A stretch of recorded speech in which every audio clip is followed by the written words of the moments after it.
ಎಲ್ಲರಿಗೂ ನಮಸ್ಕಾರ. ನಿಮ್ಮೆಲ್ಲರಿಗೂ ನಮ್ಮ ಚಾನಲ್ಗೆ ಆತ್ಮೀಯ ಸ್ವಾಗತ. ನೀವು ಇದೇ ಮೊದಲು ನಮ್ಮ ವಿಡಿಯೋ ನೋಡ್ತಾ ಇದ್ರೆ ಚಾನೆಲ್ ಎಲ್ಲ ಸಬ್ಸ್ಕ್ರೈಬ್ ಮಾಡ್ಕೊಳ್ಳಿ ಹಾಗೂ ವಿಡಿಯೋ ಇಷ್ಟ ಆದ್ರೆ ಲೈಕ್ ಮತ್ತು ಶೇರ್ ಮಾಡೋದನ್ನ ಮರಿಬೇಡಿ. ಸಂಚಿಕೆ ಶುರುವಿನಲ್ಲಿ ಯಾಕ್ರಮಚಾರಿ ನೀನ್ ಇಲ್ಲಿ ಇವಾಗ ಗಾಡಿನ ನಿಲ್ಸಿದ್ಯಾ ಅಂತ ಆಯ್ತಾ ಚಾರು ಕೇಳ್ತಾ ಇರ್ಬೇಕಾದ್ರೆ, ಅದು ಮೇಡಮ್ ನಿಮ್ಗೆ ಎಲ್ಲಿಗೆ ಹೋಗ್ಬೇಕು ಹೇಳಿ ಅಂತ ಆಯ್ತಾ ರಾಮಾಚಾರಿ ಕೇಳ್ತಾ ಇರ್ಬೇಕಾದ್ರೆ, ನನ್ಗೆ ಮಲ್ಲಪ್ಪ ಸರ್ಕಲ್ ಹೋಗ್ಬೇಕು ಅಂತ ಚಾರು ಹೇಳ್ತಾಳೆ.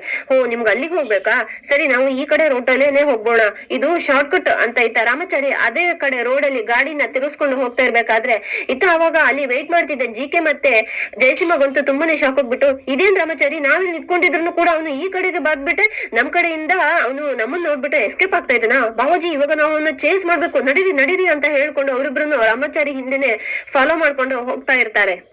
ಇನ್ನ ಒಂದ್ ಕಡೆ ನೀಲಾಂಬರಿ ಹತ್ರ ಸೀತಾ ಬಂದ್ಕೊಂಡು ಮುದ್ದಾಡ್ತಾ ಇರ್ತಾಳೆ. ಏನಿವತ್ತು ಅಪ್ಪನ ಬಿಟ್ಬಿಟ್ಟು ನನ್ ಜೊತೆ ಬಂದಿದ್ಯಾ ಅಂತ ಇತ್ತ ನೀಲಾಂಬರಿ ಕೇಳ್ತಾ ಇರ್ಬೇಕಾದ್ರೆ, ಹ್ಞೂ ಅಮ್ಮ ಇವತ್ತು ನಿನ್ ಜೊತೆ ಮಾತಾಡೋಣ ಅಂತ ಬಂದ್ಬಿಟ್ಟೆ, ಏನು ಶಾಕ್ ಆಯ್ತಾ ಇಷ್ಟ ದಿನ ಈ ಅಪ್ಪನ್ ಮಗಳು ಜೊತೆ ಮಾತ್ರ ಇರ್ತಾಳಂತ ಅಂತ ಇತ್ತ ಸೀತಾಲಕ್ಷ್ಮಿ ಕೇಳ್ತಾ ಇರ್ಬೇಕಾದ್ರೆ, ಹಾ ಹೌದು ಅಂತ ಇತ್ತ ನೀಲಾಂಬರಿ ಹೇಳ್ತಾ ಇರ್ತಾಳೆ. ಅದ್ ಸರಿ ಮಾಮ್ ನೀನು ಫಸ್ಟ್ ಡ್ಯಾಡಿನ ಮೀಟ್ ಮಾಡ್ದವಾಗ ಅವ್ರಿಗೆ ಏನ್ ಕೊಡ್ಸಿದ್ದೆ ಮ್ಯಾಮ್ ಅಂತ ಇತ್ತ ನೀಲಾಂಬರಿ ಕೇಳ್ತಾ ಇರ್ಬೇಕಾದ್ರೆ, ನಾನು ಅವ್ರಿಗೊಂದು ಟೀ ಶರ್ಟ್ ಕೊಡ್ಸಿದೀನಿ, ಅದ್ನೆಲ್ಲ ನೀನ್ ಇವಾಗ ಯಾಕೆ ಕೇಳ್ತಾ ಇದೀಯಾ ಅಂತ ಇತ್ತ ನೀಲಾಂಬರಿ ಕೇಳ್ತಿರ್ಬೇಕಾದ್ರೆ, ಅದು ಮಾಮ್ ನಾಳೆ ನಾನು ಕೂಡ ರಾಮಾಚಾರಿನ ಮೀಟ್ ಮಾಡ್ತಾ ಇದೀನಲ್ಲ ಮಾಮ್, ನನ್ಗಂತೂ ಎಷ್ಟೊಂದು ಎಕ್ಸೈಟ್ ಆಗ್ತಾ ಇದೆ ಗೊತ್ತಾ ಅಂತ ಇತ್ತ ಸೀತಾ ಹೇಳ್ತಾ ಇರ್ತಾಳೆ. ಈ ನೀನು ಕೂಡ ನಿನ್ನ ಅಪ್ಪನ ತರ ಆಡ್ಬೇಡ ಕಣೆ, ನೀನ್ ಅದನ್ನು ಸ್ವಲ್ಪ ಅರ್ಥ ಮಾಡ್ಕೋ, ಇದೆಲ್ಲ ಸರಿ ಇಲ್ಲ ಅಂತ ಇತ್ತ ನೀಲಾಂಬರಿ ಹೇಳ್ತಾ ಇರ್ಬೇಕಾದ್ರೆ, ಮಾಮ್ ನಾನ್ ಇವತ್ತು ತುಂಬಾನೇ ಖುಷಿಯಾಗಿದ್ದೀನಿ, ನನ್ ಮೂಡನ್ನೆಲ್ಲ ನೀನು ಹಾಳ್ ಮಾಡಕ್ಕೆ ಬರ್ಬೇಡ ಮಾಮ್, ನೀವು ಅಪ್ಪ ಅಮ್ಮ ತೋರ್ಸಿರೋದು ಗಂಡಿನ ತಲೆ ಕೆಳಗಡೆ ಹಾಕೊಂಡು ತಾಳಿ ಕಟ್ಕೊಳಕ್ಕೆ ನಾನೇನು ನೀನಲ್ಲ ಮಾಮ್, ಆವತ್ ನೀನು ತಲೆ ಕೆಳಗಡೆ ಹಾಕ್ದವಳು ಇನ್ನೂ ಕೂಡ ತಲೆನೇ ಎತ್ತಿಲ್ಲ ಅಂತ ಅನ್ಸುತ್ತಲ್ಲ ಡ್ಯಾಡ್ ಮುಂದೆ. ನೋಡ್ ಮಾಮ್ ನಿನ್ ತರ ಬದುಕೋಕೆ ನನ್ಗಂತೂ ಇಷ್ಟ ಇಲ್ಲ, ನನ್ಗೇನ್ ಇಷ್ಟನೋ ನಾನು ಅದೇ ತರನೇ ಬದುಕೋದು ಮಾಮ್, ನಾನು ನಾಳೆ ರಾಮಾಚಾರಿನ ಮೀಟ್ ಮಾಡ್ತಾ ಇದ್ದೀನಿ ಅಂತ ನನ್ಗಂತೂ ತುಂಬಾನೇ ಇಷ್ಟ ಆಗ್ತಾ ಇದೆ, ನಾನು ಅವನಿಗೆ ಇವತ್ತು ಗಿಫ್ಟ್ ಅನ್ನ ಸೆಲೆಕ್ಟ್ ಮಾಡಕ್ಕೆ ಹೋಗ್ತಾ ಇದ್ದೀನಿ, ಸುಮ್ನೆ ನನ್ ಮೂಡನ್ನೆಲ್ಲ ಆಫ್ ಮಾಡ್ಬೇಡ ಅಂತ ಹೇಳ್ಕೊಂಡು ಸೀದಾ ಅಲ್ಲಿಂದ ಓಡೋಗ್ಬಿಡ್ತಾಳೆ ಸೀತಾ. ಇನ್ನ ಒಂದ್ ಕಡೆ ಜಿಕೆ ಮಾತ್ರ, ಏನ್ ಬಾವಜಿ ನಾವು ವೆಯ್ಟ್ ಮಾಡ್ತಾ ಇದ್ರು ಕೂಡ ಅವನಿಗೆ ಎಷ್ಟೊಂದು ದುರಂಕಾರ ಬಾವಜಿ, ನಮ್ಮನ್ನ ನೋಡ್ಬಿಟ್ಟು ಮಾತಾಡ್ದೇನೆ ಅವನು ಅಲ್ಲಿಂದ ಓಡೋಗ್ಬಿಟ್ಟಿದ್ದಾನೆ, ಏ ಡ್ರೈವರ್ ಏನು ಈ ತರ ಓಡಿಸ್ತಾ ಇದೆಯಾ, ಇನ್ನ ಫಾಸ್ಟ್ ಓಡ್ಸು ಅಂತ ಡ್ರೈವರ್ಗೆ ಹೇಳ್ತಾ ಇರ್ತಾನೆ ಜಿಕೆ. ಇನ್ನ ಒಂದ್ ಕಡೆ ತಗೊಬಂದು ಚಾರುನ ಡ್ರಾಪ್ ಮಾಡ್ತಾನೆ ರಾಮಾಚಾರಿ. ಯಾಕೆ ರಾಮಾಚಾರಿ ಏನಾದ್ರು ಟೆನ್ಷನ್ ಅಂತ ಆಯ್ತಾ ಚಾರು ಕೇಳ್ತಿರ್ಬೇಕಾದ್ರೆ, ಇಲ್ವಲ್ಲ ಮೇಡಮ್ ಯಾಕೆ ಅಂತ ಆಯ್ತಾ ರಾಮಾಚಾರಿ ಕೇಳ್ತಾನೆ. ಹಾಗೇನಿಲ್ಲ, ನೀನು ಗಾಡಿನ ತುಂಬಾನೇ ಸ್ಪೀಡ್ ಆಗಿ ಓಡಿಸ್ದೆ ಅಲ್ವಾ, ಅದಕ್ಕೋಸ್ಕರ ಕೇಳ್ದೆ. ಸರಿ ಇವಾಗ ನನ್ಗೆ ಇಲ್ಲೇ ಕೆಲ್ಸ ಇರೋದು, ನಾನು ಹೋಗ್ತೀನಿ, ನೀನು ಆಫೀಸ್ಗೆ ಹೋಗುವಾಗ ಇದೇ ತರ ಫಾಸ್ಟ್ ಆಗಿ ಹೋಗ್ಬೇಡ, ಸ್ವಲ್ಪ ನಿಧಾನಕ್ಕೆ ಹೋಗು ಅಂತ ಹೇಳ್ಬಿಟ್ಟು ರಾಮಾಚಾರಿನ ಅಲ್ಲಿಂದ ಕಳಿಸ್ತಾಳೆ ಚಾರು. ಇನ್ನ ಒಂದ್ ಕಡೆ ಜಿಕೆ ಮಾತ್ರ, ಏನ್ ಬಾಬಾಜಿ ನೀವು, ಅವನು ಧೈರ್ಯಶಾಲಿ, ಅವನ್ ಎಂತ ಗಂಡ್ಸು, ನನ್ ಮಗಳಿಗೆ ಅವನ ಕೊಟ್ಬಿಟ್ಟು ಮದುವೆ ಮಾಡಿಸ್ತೀನಿ ಹಾಗೆ ಹೀಗೆ ಅಂತ ರಾಮಾಚಾರಿನ ಹಾಡಿ ಹೊಗಳ್ತಾ ಇದ್ರೆ, ಆದ್ರೆ ಇವಾಗ ನೋಡಿದ್ರೆ ನಿಮ್ಮನ್ಗೇನೆ ಅವನು ನೋಡ್ಕೊಂಡು ಭಯ ಪಡ್ಕೊಂಡು ಅವನು ಓಡೋಗ್ಬಿಟ್ಟಿದ್ದಾನೆ, ಅವನು ಪುಕ್ಲ ಬಾಬಾಜಿ, ಅವನು ಪುಕ್ಲ, ಹೋಗಿ ಅಂತವನು ನಿಮ್ ಮಗಳಿಗೆ ಕೊಟ್ಬಿಟ್ಟು ಮದುವೆ ಮಾಡ್ಸಕ್ ಕೊಟ್ಟಿದ್ದೀರಾ ಅಂತ ಇತ್ತ ಜಿಕೆ ಕೇಳ್ತಿರ್ಬೇಕಾದ್ರೆ, ಈ ಮಾತನ್ನ ಕೇಳಿಸ್ಕೊಂಡು ಜಯಸಿಂಹನಿಗೂ ಒಂದ್ಸರಿ ಕೋಪ ಬರ್ತಾ ಇರುತ್ತೆ. ಆದ್ರೆ ಆಗ ಇವ್ರ ಕಾರಿಗೆನೆ ಅಡ್ಡ ಆಗಿ ಬಂದ್ಬಿಟ್ಟು ರಾಮಾಚಾರಿ ತನ್ನ ಬೈಕ್ ಅನ್ನ ನಿಲ್ಲಿಸ್ಬಿಟ್ಟು ಹಾಗೆ ರೋಡ್ ಮಧ್ಯದಲ್ಲೇನೆ ನಿಂತ್ಕೊಂಡಿರ್ತಾನೆ. ಅವ್ನು ನಿಂತ್ಕೊಂಡಿರೋದನ್ನ ನೋಡ್ಬಿಟ್ಟು ಜಿಕೆಗಂತೂ ತುಂಬಾನೇ ಶಾಕ್ ಆಗ್ಬಿಟ್ಟು, ಬಾವಜಿ ನಾನು ಹೇಳಿರೋ ರಾಮಾಚಾರಿಗೆ ಪುಕ್ಲ ಅಂತ ಹೇಳಿರೋ ಮಾತನ್ನ ವಾಪಸ್ ತಗೊಂಡ್ಬಿಡ್ತೀನಿ, ಇವನಂತೂ ತುಂಬಾನೇ ಗಟ್ಟಿಯಾಗಿರೋ ಗುಂಡಿಗೆ ಇದೆ ಬಾವಜಿ, ನೋಡ್ ಬಾವಜಿ ಅಲ್ಲಿ ರಾಮಾಚಾರಿನೇ ಅಡ್ಡವಾಗಿ ಬಂದು ನಿಂತ್ಕೊಂಡಿದ್ದಾನೆ ಅಂತ ಇತ್ತಪ್ಪ ಜಿಕೆ ಹೇಳ್ತಿರ್ಬೇಕಾದ್ರೆ, ಆಗ ರಾಮಾಚಾರಿನ ನೋಡ್ಕೊಂಡು ಹಾಗೆ ಜಯಸಿಂಹಗೂ ಕೂಡ ತುಂಬಾನೇ ಶಾಕ್ ಆಗ್ತಾ ಇರುತ್ತೆ. ಆಗ ಜಯಸಿಂಹ ಸೀದಾ ಕಾರಿಂದ ಇಳಿದ್ಬಿಟ್ಟು ರಾಮಾಚಾರಿ ಹತ್ರ ಬಂದ್ಬಿಟ್ಟು, ರಾಮಾಚಾರಿ ವಾಪಸ್ಸು ನನ್ನನ್ನ ಮತ್ತೆ ಮೀಟ್ ಮಾಡೋಕಂತ ಬಂದ್ಬಿಟ್ಯಾ ಅಂತ ಇತ್ತ ಜಯಸಿಂಹ ಕೇಳ್ತಿರ್ಬೇಕಾದ್ರೆ, ಏನಾಗಿದೆ ನಿಮ್ಗೆ, ಯಾಕೆ ನನ್ನನ್ನೇ ಫಾಲೋ ಮಾಡ್ಕೊಂಡ್ ಬಂದಿದ್ದೀರಾ ಅಂತ ಇತ್ತ ರಾಮಾಚಾರಿ ಕೇಳ್ತಿರ್ಬೇಕಾದ್ರೆ, ವೆರಿ ಗುಡ್, ಎಷ್ಟು ಬೇಗನೆ ಅರ್ಥ ಮಾಡ್ಕೊಂಡೆ, ಅದಕ್ಕಿನ ನೀನ್ ಇವಾಗ ನೀನ್ ಹಿಂದ್ಗಡೆ ಹೆಂಡ್ತಿದ್ರಲ್ಲ ಅದನ್ನ ಎಲ್ಲೋ ಅವ್ರನ್ನ ಕರ್ಕೊಂಡು ಹೋಗಿ ಬಿಟ್ಟು ಬಂದೆ, ಓ ಇವಾಗ ನನ್ ಜೊತೆ ಮಾತಾಡುವಾಗ ಅವ್ರನ್ನು ಇರಬಾರ್ದು ಅಂತ ಹೇಳ್ಬಿಟ್ಟು ಅವ್ರಿಗೆ ಇವಾಗ ಫೈನಲ್ ಆಗಿ ಎಲ್ಲದನ್ನು ಕೂಡ ಹೇಳ್ಬಿಟ್ಟು ಅಂತೂ ಇಂತೂ ಕೊನೆಗೂ ನೀನು ನಿನ್ ಹೆಂಡತಿಯಿಂದಾನೆ ದೂರ ಆಗ್ಬಿಟ್ಟೆ ಅಲ್ಲ, ವೆರಿ ಗುಡ್, ನಾನು ಹೇಳಿರೋದನ್ನ ಇಷ್ಟು ಚೆನ್ನಾಗಿ ಇಷ್ಟು ಬೇಗನೆ ಅರ್ಥ ಮಾಡ್ಕೊಂಡಿದ್ಯಲ್ಲ, ಹಾಗಾದ್ರೆ ಮುಂದಿನ ಮಾತುಕತೆ ಅಲ್ಲ ಆಡೋಣವಾ ಅಂತ ಇತ್ತ ಜಯಸಿಂಹ ಕೇಳ್ತಿರ್ಬೇಕಾದ್ರೆ, ಏನು ಮಾತುಕತೆನಾ, ಏನ್ ಮಾತುಕತೆ ಅಂತ ಇತ್ತ ರಾಮಾಚಾರಿ ಕೇಳ್ತಾನೆ. ಏನ್ ಮಾತುಕತೆ ಅಂತ ಮತ್ತೊಬ್ಬನೇ ಕೇಳ್ತಿದ್ದೀರಲ್ಲ ರಾಮಾಚಾರಿ, ಅದೇ ನಾನ್ ನಿನ್ನೆನೆ ಹೇಳಿದೀನಲ್ವಾ, ಇವತ್ತು ನಿನ್ಗೆ ಕೊಟ್ಟಿರೋದು ಲಾಸ್ಟ್ ಡೇಟ್ ಅಂತ, ನೀನು ನಿನ್ನ ಹೆಂಡತಿಯಿಂದ ದೂರ ಆಗ್ಬೇಕು, ನೀನು ನನ್ ಮಗಳನ್ನ ನೀನು ಮದ್ವೆ ಆಗ್ಬೇಕು, ಜೀವನ ಪರ್ಯಂತ ನೀನು ಅವಳ ಜೊತೆಗೇನೆ ಗಂಡನಾಗಿ ಬದುಕ್ಬೇಕು ಅಂತ ನಾನು ಹೇಳಿದ್ದೆ ಅಲ್ವಾ ಅಂತ ಇತ್ತ ಜಯಸಿಂಹ ಮತ್ತೆ ಹೇಳ್ತಿರ್ಬೇಕಾದ್ರೆ, ರೀ ಮಿಸ್ಟರ್ ನಿಮ್ಗೇನಾದ್ರೂ ತಲೆಗಿಲೆ ಕೆಟ್ಟಿದ್ಯಾ ನೋಡಿ, ಇವಾಗ ಅಪ್ಪನಾಗಿ ನಿಮ್ಗೆಂತೂ ತಲೆ ಕೆಟ್ಟಿದೆ ಅಂತಂದ್ರೆ ಇವಾಗ ನಿಮ್ ಮಗಳನ್ನು ಕೂಡ ಅದೇ ತರ ಹಾಳಾಗಕ್ಕೆ ಬಿಡ್ಬೇಡಿ, ಎಲ್ಲಾದ್ರೂ ಕೌನ್ಸಿಲಿಂಗ್ ಆದ್ರೂ ಕರ್ಕೊಂಡು ಹೋಗ್ಬಿಟ್ಟು ಅವಳಿಗೆ ಒಳ್ಳೆ ಟ್ರೀಟ್ಮೆಂಟ್ ಅನ್ನ ಕೊಡ್ಸಿ, ನೋಡಿ, ನಾನು ಸ್ವಾಭಿಮಾನದಿಂದ ಬದುಕುತ್ತಾ ಇರುವ ಗಂಡಸ್ತನ ಇರುವ ಒಳ್ಳೆ ಹುಡುಗ. ನಾನು ಈ ಸರಿ ಅಲ್ಲ, ಒಂದ್ ಸರಿ ಅಲ್ಲ, 100 ಸರಿ ಹೇಳಿದ್ರು ಕೂಡ ನಾನು ಯಾವ್ದೇ ಕಾರಣಕ್ಕೂ ಚಾರು ಮೇಡಮ್ ನ ಬಿಟ್ಟು ಬರೋದೇ ಇಲ್ಲ. ಅವರೇ ಇದಲ್ಲ, 1 ಜನ್ಮಕ್ಕಲ್ಲ 100 ಜನ್ಮನೂ ಕೂಡ ಅವರೇ ನನ್ ಹೆಂಡತಿ. ನಿಮ್ಗೆ ಎಷ್ಟು ಸರಿ ಹೇಳ್ಬೇಕ್ರಿ ಮಿಸ್ಟರ್ ಅಂತ ಇತ್ತ ರಾಮಾಚಾರಿ ಹೇಳ್ತಿರ್ಬೇಕಾದ್ರೆ ಆಗ ಮಧ್ಯದಲ್ಲಿ ಜಿಕೆ ಬಂದ್ಬಿಟ್ಟು, ಎಷ್ಟು ಧೈರ್ಯ ನಿಂಗೆ, ನನ್ ಭಾವನ ಮುಂದೆ ನಿಂತ್ಕೊಂಡು ನೀನು ಈ ತರ ಮಾತಾಡ್ತಿದ್ದೀನೋ ಅಂತ ಜಿಕೆ ಮಧ್ಯದಲ್ಲಿ ಬಂದು ಮಾತಾಡ್ತಾ ಇರ್ಬೇಕಾದ್ರೆ ಆಗ ರಾಮಾಚಾರಿಗೆ ಕೋಪ ಬಂದು ಜಿಕೆ ಕಪಾಳಕ್ಕೆ ಒಂದು ಬಿಟ್ಬಿಟ್ಟು, ನೋಡು ಇವಾಗ ನಾವಿಬ್ರು ಮಧ್ಯದಲ್ಲಿ ಮಾತಾಡ್ತಿದ್ವಿ ತಾನೆ, ನಿಂದೇನು ಮಧ್ಯದಲ್ಲಿ? ನೋಡ್ರಿ ಮಿಸ್ಟರ್, ನಾನು ಇಷ್ಟೋ ತನಕ ಸ್ವಾಭಿಮಾನದಿಂದ ತಾಳ್ಮೆಯಿಂದ ಮಾತಾಡ್ತಾ ಇದ್ದೀನಿ. ಒಂದ್ ವೇಳೆ ನನ್ಗೇನಾದ್ರು ತಲೆ ಕೆಟ್ಟದಿದ್ರೆ ನಿಮ್ ವಯಸ್ಸಿಗೆ ನಾನು ಮರ್ಯಾದೆ ಕೊಡ್ತಿದ್ದೀನಿ, ಇಲ್ಲ ಅಂತದಿದ್ರೆ ಇವಾಗ ಅವ್ನ್ ಕೊಟ್ಟಿರೋ ಏಟನ್ನ ನಿಮ್ ಕಪಾಳಕ್ಕೆ ಕೊಡ್ಬೇಕಾಗುತ್ತೆ ಅಂತ ಇತ್ತ ರಾಮಾಚಾರಿ ಹೇಳ್ತಿರ್ಬೇಕಾದ್ರೆ ಇತ್ತ ಆಗ ಜಯಸಿಂಹನಿಗಂತೂ ಕೋಪ ಬಂದ್ಬಿಟ್ಟು, ಎಷ್ಟು ಧೈರ್ಯ ನಿಂಗೆ ನನ್ ಮುಂದೆ ಬಂದು ನಿಂತ್ಕೊಂಡು ಇವಾಗ ಈ ತರ ದರ್ಪದಿಂದ ಅಹಂಕಾರದಿಂದ ಮಾತಾಡ್ತಿದ್ಯೇನೋ ಅಂತ ಹೇಳ್ಬಿಟ್ಟು ತನ್ನ ಪಾಕೆಟ್ ಅಲ್ಲಿ ಇರೋ ಗನ್ನನ್ನ ತೆಗೆದ್ಬಿಟ್ಟು ರಾಮಾಚಾರಿ ತಲೆಗೆನೆ ಇಟ್ಬಿಡ್ತಾನೆ. ಇತ್ತ ಸೀತಾಲಕ್ಷ್ಮಿ ಮಾತ್ರ ರಾಮಾಚಾರಿಗೆ ಎಷ್ಟು ಹುಡುಕಿದ್ರು ಕೂಡ ಅವನಿಗೆ ಸೂಟ್ ಆಗ್ತಾ ಇರೋ ಗಿಫ್ಟೇನೆ ಸಿಗ್ತಾ ಇಲ್ವಲ್ಲ, ಈ ಫ್ಯಾನ್ಸಿ ಸ್ಟೋರ್ ಅಲ್ಲಿ ನೋಡ್ತೀನಿ ಅಂತ ಹೇಳ್ಬಿಟ್ಟು ಒಂದ್ ಶಾಪಿಗೆ ಹೋಗ್ಬಿಟ್ಟು ಎಲ್ಲ ಕಡೆ ನೋಡ್ತಾ ಇರ್ತಾಳೆ. ಆಗ ಅಲ್ಲೊಂದು ರಾಮನ್ ಮೂರ್ತಿನ ಓನರ್ ಇಟ್ಕೊಂಡಿರ್ತಾರೆ.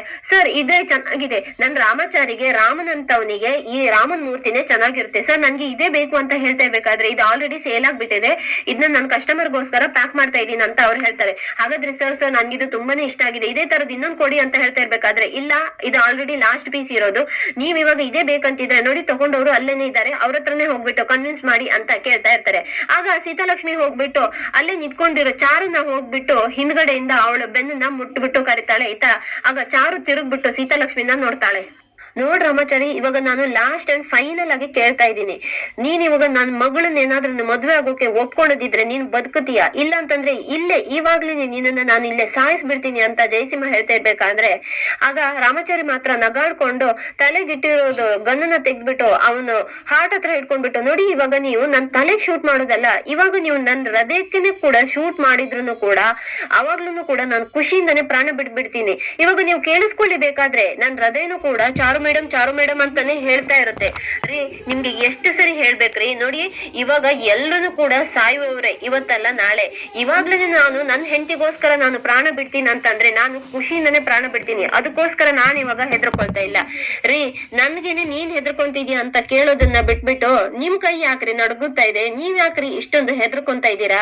ನೋಡ್ರಿ ಇಲ್ಲಿ ಇವಾಗ ನನ್ ಮುಂದೆ ನಿಂತ್ಕೊಂಡು ಇಷ್ಟೊಂದು ಅರ್ಚಾಡೋದು ಕಿರ್ಚಾಡೋದು ಬಿಟ್ಬಿಟ್ಟು ನಿಮ್ ಮಗಳ ಮುಂದೆ ಹೋಗ್ಬಿಟ್ಟು ಸ್ವಲ್ಪ ವಾಯ್ಸ್ ಅನ್ನ ರೈಸ್ ಮಾಡ್ಬಿಟ್ಟು ಇರೋದು ಸತ್ಯಾಂಶನ ನಿಮ್ ಮಗಳಿಗೆ ತಿಳಿಸಿ ಇನ್ನಾದ್ರೂ ಕೂಡ ಅವಳಿಗೆ ತಿದ್ದಿ ಬುದ್ಧಿ ಹೇಳ್ರಿ. ಇಲ್ಲಿ ಇವಾಗ ದೊಡ್ಡದಾಗಿ ನನ್ ಮುಂದೆ ಬಂದ್ಬಿಟ್ಟು ಅರ್ಚಾಡೋದು ಕೂಗಾಡೋದು ಎಲ್ಲ ಇಡ್ಕೋಬೇಡಿ, ಸರಿನಾ? ಇವಾಗ ನನ್ ಹೆಂಡತಿಗೋಸ್ಕರ ನಾನ್ ಯಾವಾಗ್ಲೂ ಕೂಡ ಖುಷಿಯಾಗಿಂದಾನೆ ಪ್ರಾಣ ಬಿಡಕ್ಕೆ ರೆಡಿ ಆಗಿದ್ದೀನಿ, ಬಂದ್ಬಿಟ್ಟು ಸುಮ್ನೆ ಇವಾಗ ನನ್ನ ಟೈಮ್ ಅನ್ನ ವೇಸ್ಟ್ ಮಾಡ್ತಾ ಇದ್ದೀರಿ. ನೋಡಿ ಈ ಸಮಾಜದಲ್ಲಿ ನಿಮ್ಗೊಂದು ಒಳ್ಳೆ ಘನತೆ ಇದೆ, ಅದನ್ನೆಲ್ಲ ಹಾಳ್ ಮಾಡ್ಕೋಬೇಡಿ ಆಯ್ತಾ ಅಂತ ಹೇಳ್ಕೊಂಡ್ಬಿಟ್ಟು ಅವ್ರಿಗೇನೆ ಅಡ್ವೈಸ್ ಮಾಡ್ಬಿಟ್ಟು ಅಲ್ಲಿಂದ ಸೀದಾ ರಾಮಾಚಾರಿ ಹೋಗ್ಬಿಡ್ತಾನೆ.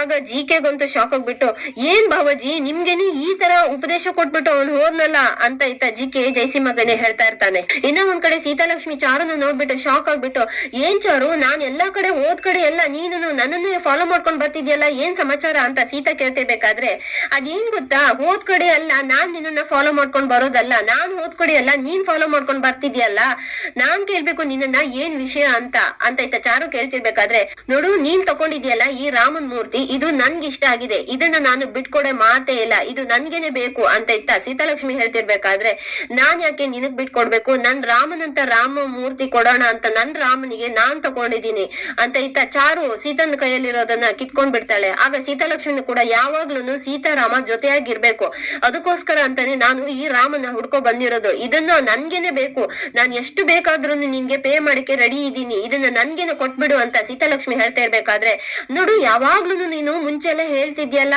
ನಾನು ನಿನ್ ಮುಂದೆ ಒಂದ್ಸರಿ ಅದನ್ನು ಗೆಲ್ಬೇಕು ಅಂತ, ನೋಡು ಯಾವಾಗ್ಲೂ ಕೂಡ ಇನ್ನೊಬ್ರಿಂದ ಕಿತ್ಕೊಳ್ಳೋದಲ್ಲ, ಅದನ್ನ ಅವರಿಂದ ನೀನು ತಗೊಂತೀಯಲ್ಲ ಅದ್ರದಿಂದ ಏನನ್ನು ಕೂಡ ಖುಷಿ ಇಲ್ಲ, ಇನ್ನೊಬ್ರಿಗೆ ನಾವು ನಮ್ಮ ಅನ್ಸಾರನೆ ಬಿಟ್ಕೊಡ್ಬೇಕು, ಅವಾಗ್ಲೇನೆ ಖುಷಿಯಾಗಿರೋದು ಅಂತ ಚಾರು ಹೇಳ್ತಿರ್ಬೇಕಾದ್ರೆ, ನೋಡು ಈ ರಾಮನ್ ಮೂರ್ತಿನ ನಾನ್ ಪ್ರೀತಿಸೋ ರಾಮನಿಗೆ ಕೊಡ್ಬೇಕು ಅಂತ ಹೇಳ್ತಾ ಇದ್ದೀನಿ, ಅದಕ್ಕೋಸ್ಕರ ನೀನ್ ಇದನ್ನ ನನ್ಗೆನೆ ಕೊಟ್ಬಿಡು ಅಂತ ಸೀತಾಲಕ್ಷ್ಮಿ ಮತ್ತೆ ಪುನಃ ಕೇಳ್ಕೊಂಡಿದ್ದಾವಾಗ ಆಗ ಚಾರು, ಸರಿ ಇವಾಗ ನೀನು ನಿನ್ ಪ್ರೀತಿಸುವ ಹುಡುಗನಿಗೆ ಕೊಡ್ಬೇಕು ಅಂತ ಅನ್ಕೊಂಡಿದ್ಯಲ್ಲ, ಅದಕ್ಕೋಸ್ಕರ ಅಂತಾನೆ ನಾನ್ ಇದನ್ನ ನಿನ್ಗೆ ಬಿಟ್ಕೊಡ್ತಾ ಇದ್ದೀನಿ ತಗೋ ಅಂತ ಹೇಳ್ಬಿಟ್ಟು ಆಗ ಚಾರು ಸೀತಾಗೆ ಅದನ್ನ ಕೊಟ್ಬಿಡ್ತಾಳೆ.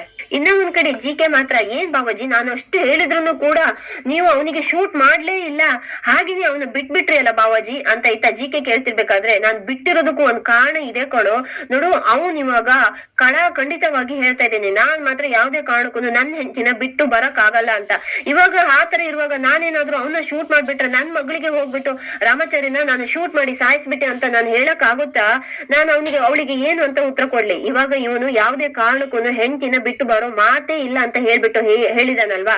ನಾನು ಕೂಡ ಇನ್ನ ಒಂದ್ ಹೆಜ್ಜೆ ಮುಂದೆನೆ ಹೋಗ್ಬಿಟ್ಟು ಸೀತಾಲಕ್ಷ್ಮಿ ಅಪ್ಪನ್ ಪವರ್, ಈ ಜಯಸಿಂಹನ್ ಪವರ್ ಏನು ಅಂತ ರಾಮಾಚಾರಿಗೆ ತೋರಿಸ್ಲೇಬೇಕು, ತೋರಿಸ್ತೀನಿ ಅಂತ ಇತ್ತ ಜಯಸಿಂಹನ್ ಕೂಡ ಜಿಕೆ ಹತ್ರ ಹೇಳ್ತಾ ಇರ್ತಾನೆ. ಇನ್ನ ಒಂದ್ ಕಡೆ ಮುರಾರಿ ಮಾತ್ರ ಮನೇಲಿ ತುಂಬಾನೇ ಟೆನ್ಷನ್ ಆಗ್ಬಿಟ್ಟು, ಅಲ್ಲ ಅವ್ರಿಬ್ರು ಬೆಳಿಗ್ಗೆಯಿಂದ ಜೊತೆಗೇನೆ ಹೋಗಿದ್ದಾರೆ, ಇನ್ನ ಏನಾಗಿದ್ಯೋ ಏನು, ನಾನು ಇವಾಗ ನನ್ನಲ್ಲಿರೋ ಟೆನ್ಷನ್ ನಾನು ಏನ್ ಮಾಡ್ಕೊಳ್ಳಿ, ಅಲ್ಲಿ ಏನ್ ಆಗ್ತಿದೆ ಅಂತ ಚಾರು ಹೊತ್ತಿಗೆನೆ ಫೋನ್ ಮಾಡಿ ಕೇಳಣ ಅಂತ ಇತ್ತ ಮುರಾರಿ ಯೋಚನೆ ಮಾಡ್ತಾ ಇರ್ಬೇಕಾದ್ರೆ, ಬೇಡ ಬೇಡ ಚಾರು ಹೊತ್ತಿಗೆ ನಾನ್ ಫೋನ್ ಮಾಡಿ ಏನು ಅಂತ ಕೇಳೋದು, ಆಮೇಲೆ ಅವರು ಟೆನ್ಷನ್ ಆದ್ರೆ ಕಷ್ಟ, ಇವಾಗ ಯಾವ್ದನ್ನು ಇರ್ಲಿ ಅಂತ ಹೇಳ್ಕೊಂಡು ರಾಮಾಚಾರಿಗೆ ಕಾಲ್ ಮಾಡ್ತಾನೆ. ಇತ್ತ ರಾಮಾಚಾರಿ ಮುರಾರಿ ಫೋನ್ ಬಂದಿರೋದನ್ನ ನೋಡ್ಬಿಟ್ಟು, ಏನು ಮುರಾರಿ ಯಾಕೆ ಕಾಲ್ ಮಾಡಿದ್ಯಾ ಅಂತ ಕೇಳ್ತಾ ಇರ್ಬೇಕಾದ್ರೆ, ಅದೇ ಕಣೋ ಏನಾಯ್ತು ವಿಷಯ, ಆ ಜಯಸಿಂಹ ಏನಾದ್ರೂ ನಿನ್ನ ಮೀಟ್ ಮಾಡಿದ್ನಾ, ಅವನ್ ಮಗಳನ್ನ ನೀನ್ ಮದ್ವೆ ಆಗೋ ವಿಷಯ ಮತ್ತೆ ಪುನಃ ಏನಾದ್ರೂ ಕೇಳಿದ್ನಾ, ಅದಕ್ಕೆ ಕೇಳೋಣ ಅಂತ ಕಾಲ್ ಮಾಡಿದೆ ಅಂತ ಮುರಾರಿ ರಾಮಾಚಾರಿ ಹತ್ರ ಕೇಳ್ತಾ ಇರ್ತಾನೆ. ಇಲ್ಲಿಗೆ ಸಂಚಿಕೆ ಮುಕ್ತಾಯವಾಗುತ್ತೆ. ನಿಮಗೆ ನಮ್ಮ ಈ ವಿಡಿಯೋ ಇಷ್ಟ ಆಗಿದೆ ಅನ್ಕೊಳ್ತೀನಿ. ಹಾಗಿದ್ರೆ ಲೈಕ್, ಶೇರ್ ಹಾಗೂ ಸಬ್ಸ್ಕ್ರೈಬ್ ಮಾಡೋದನ್ನ ಮರಿಬೇಡಿ. ಶುಭ ದಿನ. ಧನ್ಯವಾದಗಳು.